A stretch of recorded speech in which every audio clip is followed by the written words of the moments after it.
ইরানের সঙ্গে যুদ্ধবিরতির মেয়াদ অনির্দিষ্টকালের জন্য বাড়িয়েছে যুক্তরাষ্ট্রের প্রেসিডেন্ট ডোনাল্ড ট্রাম্প। 21শে এপ্রিল তিনি এ ঘোষণা দেন।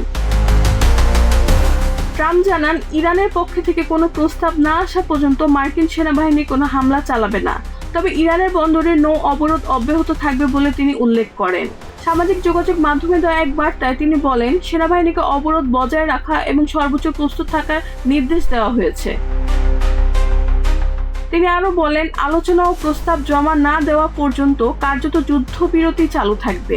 ট্রাম্পের এই সিদ্ধান্ত হঠাৎ পরিবর্তন হিসাবে এসেছে।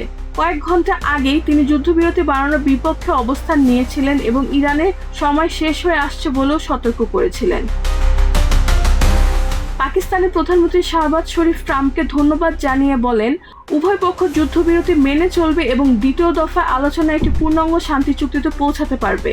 তবে নৌ অবরোধ চলমান থাকায় ইরান শেষ পর্যন্ত আলোচনা বসবে কিনা তা নিয়ে অনিশ্চয়তা রয়ে গেছে।